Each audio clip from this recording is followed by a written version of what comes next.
북한군이 5.18 민주화운동에 개입하지 않았다는 사실이 미국 정보문건에서 확인됐습니다. 5.18 역사 왜곡에 마침표를 찍을 것으로 기대됩니다. 광주와 전남 지역 8개 병원이 제약업체에게 불법 리베이트를 받은 정황이 포착돼 경찰이 수사에 나섰습니다. 광주시 친환경 자동차 사업이 윤곽을 드러냈습니다. 빅그린 산단의 자동차 연관 기업 100개를 유치한다는 겁니다. 대안이 오늘 광주와 전남에 많은 눈이 내렸는데 다음 주 초까지 강한 바람과 함께 내리다 그치다를 반복할 것으로 예상됩니다. 여러분 안녕하십니까? 대표적인 5.18 왜곡 사례 가운데 하나가 5.18 당시에 북한이 개입했다는 주장입니다. 이런 5.18 역사 왜곡에 마침표를 찍을 수 있게 됐습니다. 5.18 민주항쟁에 북한이 개입하지 않았다는 사실이 미국 CIA의 비밀정보 문건에서 확인됐습니다. 이재용 기자입니다. 80년 5월의 국내 정치 상황을 다루고 있는 미국 CIA의 비밀 문건입니다. 5월 9일 미국 국가안전보장회의에 보고된 자료는 북한이 어떠한 군사적 행동도 취하지 않고 있다는 내용을 담고 있습니다. 그리고 6월 6일 미국 국가정보위원회는 5.18 민주항쟁이 발생한 이후에도 북한이 개입하지 않고 있다는 내용의 문건을 생산했습니다.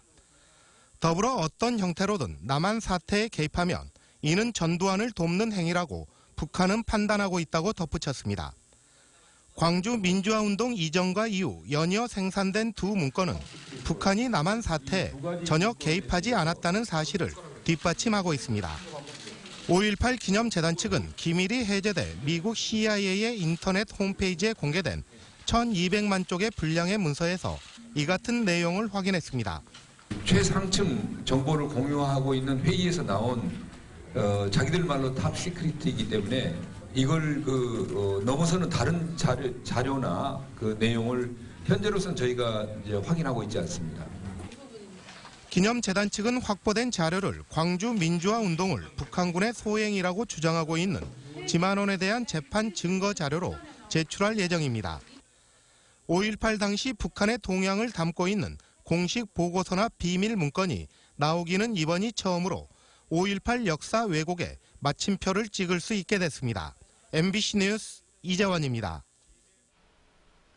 광주와 전남의 병원들이 한 제약업체로부터 불법 리베이트를 받은 정황이 포착돼 경찰이 수사에 나섰습니다. 압수수색 과정에서 나온 수첩에는 간부급 경찰과 공무원까지 나와 유착 비리 의혹도 수사선상에 올라 있습니다. 김인정 기자입니다. 최근 경찰의 수사선상에 오른 광주의 한 종합병원입니다. 경찰은 이 병원을 포함해 광주와 전남 8개 병원 의사들이 납품을 받는 대가로 의약품 도매업체로부터 수억 원을 챙긴 혐의가 있다고 보고 수사하고 있습니다. 경찰이 확보한 주요한 근거는 지난해 말 광주의 한 의약품 도매업체를 압수수색하는 과정에서 나온 수첩입니다. 수첩에는 일기 형식으로 병원 의사와 도매업체의 리베이트 내용이 담긴 것으로 알려졌습니다. 이 수첩에는 공무원이나 간부급 경찰관들을 만나 식사한 내용 등도 적혀 있어 경찰은 유착 비리가 있는지도 함께 수사하고 있습니다. 지난해 8월 이 사건과 관련해 한 병원이 15억 원대 리베이트를 받았다는 첩보를 입수해 내사를 진행한 담당 수사관은 내사 종결하겠다고 보고했던 것으로 알려졌습니다. 그러나 경찰이 수사팀을 전격 교체하고 압수수색에 나서며 수첩이 확보됐고 해당 수사관은 내사 과정에서 부적절한 처신으로 인해 현재 대기 발령 상태입니다. 한편 내사 대상이었던 광주 북구의 모 병원장은 지난 8일 자택에서 스스로 목숨을 끊기도 했습니다. MBC 뉴스 김인정입니다. 지난해 나주에서 3살배기 조카를 학대하고 살해한 20대 이모에게 징역형이 선고됐습니다. 광주지방법원은 살인과 아동복지법 위반 혐의로 구속 기소된 26살 A씨에 대해 범행 수법이 매우 잔혹하고 아무런 잘못이 없는 어린 조카가 이모에 의해 살해돼 엄벌이 불가피하다며 징역 7년을 선고했습니다. 재판부는 피고인의 지적 수준이 일반인보다 떨어지고 조카를 키우며 양육에 대한 스트레스를 받다 충동적으로 범행한 점을 고려했다고 설명했습니다. 민선 6기 역점 사업인 자동차 100만 대 사업이 친환경 자동차 사업으로 바뀌어 추진되고 있습니다. 다소 모호한 이 사업에 대해 광주시가 구체적인 실천 내용을 공개했는데 완성차 중심에서 부품 산업 중심으로 방향이 수정됐습니다. 김철원 기자입니다. 지난해 정부의 예비타당성 조사를 통과한 광주시의 친환경 자동차 부품 클러스터 조성 사업이 윤곽을 드러냈습니다. 광주시가 공개한 이 사업의 목표는 자동차 전용 산단으로 조성 중인 빅그린 산단에 자동차 연관 기업을 100개 이상 육성하거나 유치하는 것입니다. 이 사업의 원래 명칭인 자동차 100만 대 사업이 완성차 대기업 유치에 맞춰진 것에 비하면 자동차 부품을 만드는 중소기업을 육성하거나 유치하는 것으로 양상이 크게 달라진 겁니다. 저희가 기존 산업 기존의 패러다임에 구속되지 않고 새롭게 개척해 나갈 수 있는 가능성이 충분히 있다. 그렇게 보고 있습니다. 지금처럼 대기업이 부품을 직접 만들어 생산하는 내연기관 자동차와 달리 전기자동차와 같은 친환경 자동차는 부품을 조립해 생산하는 형태가 될 것이므로 대기업 유치에 굳이 매달릴 필요가 없다는 겁니다.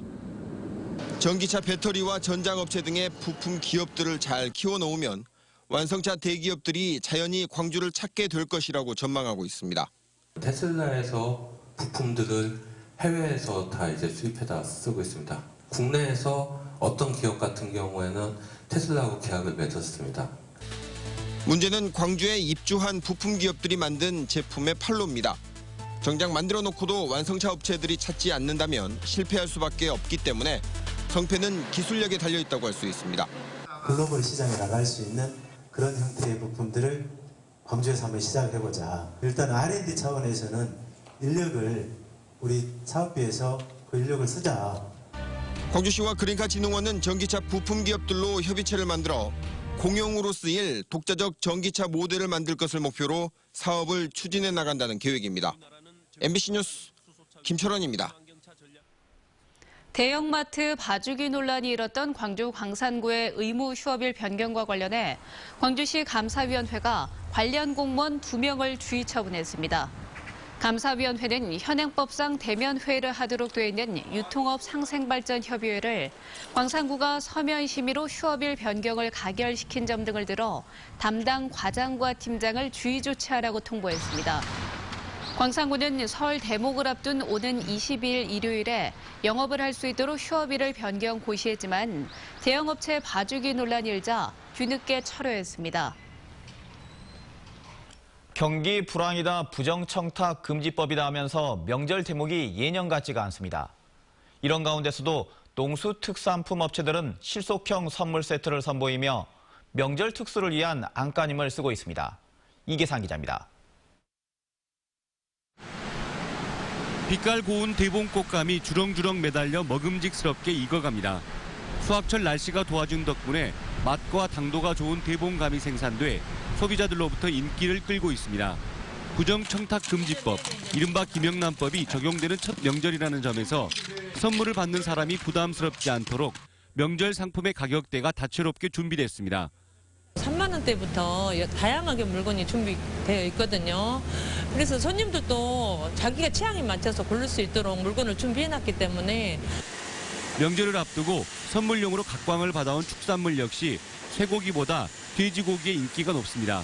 경기 불황이 이어지고 김영란법 시행이 소비 흐름을 바꾸면서 양돈 도축 물량이 꾸준히 늘고 있습니다. 올해 설 명절에는 5만 원대 이하의 돼지고기 선물 세트가 마련돼 소비자 부담을 줄여줄 것으로 보입니다. 유통기한이 적합한 상품들만 이제 납품을 해야 되는 상황이거든요. 그렇기 때문에 매일매일 신선한 고기를 충분하게 보관한 상태에서 대형 유통망으로 보내서 소비자분들의 식탁으로 올라갈 그런 예정입니다.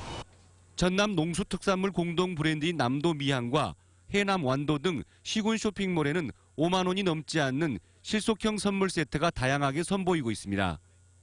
설 택배 특송 기간이 정해져 있다 보니 농특산품 선물 준비는 이번 주가 절정이 될 것으로 전망됩니다. MBC 뉴스 이계상입니다.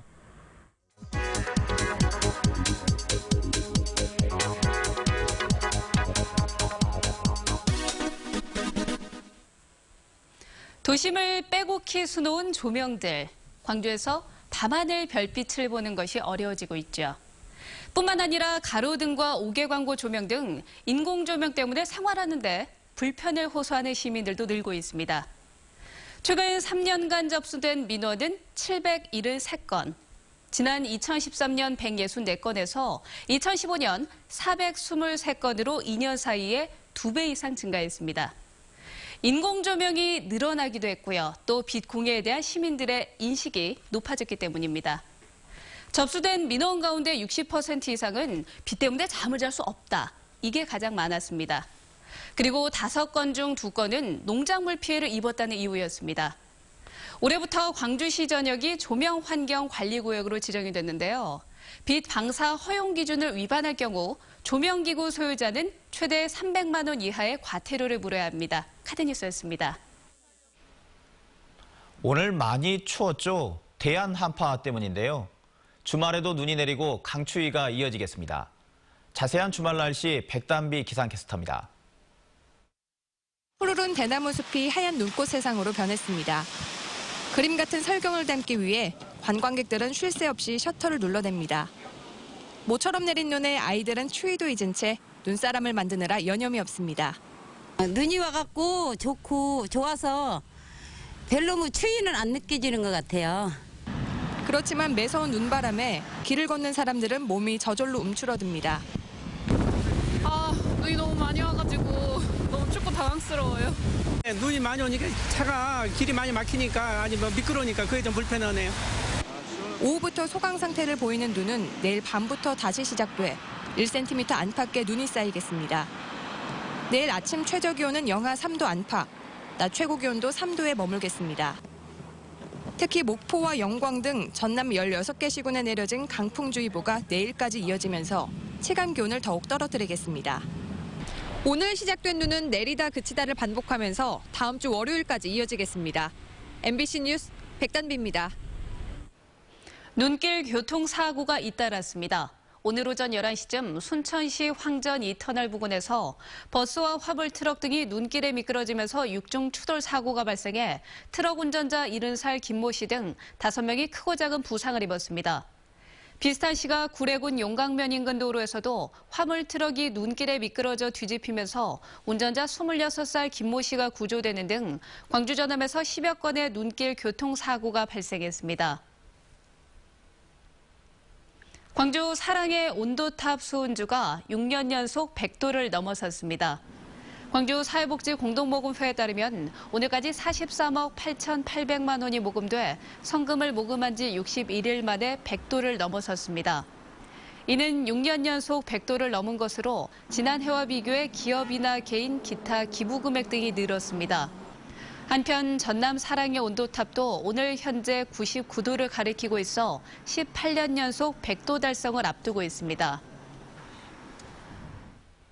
한국 JC 투고 회장에 구희구 회장이 취임했습니다. 제34대 회장으로 취임한 구 신임 회장은 김대중 컨벤션센터에서 열린 취임식에서 조직 내실화와 위상 강화, 회원 간 친목 도모를 위해 힘쓰겠다고 밝혔습니다. 매년 명절이면 동주민센터에 과일을 놓고 사라지는 얼굴 없는 천사가 11번째 기부를 했습니다.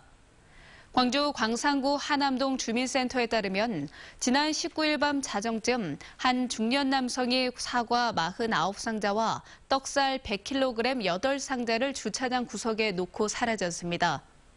이 남성은 지난 2011년부터 매년 설이나 추석에 차상위 계층에게 전달해달라며 기부를 해오고 있으며 주민센터는 이 물품들을 50여 세대에 전달할 계획입니다.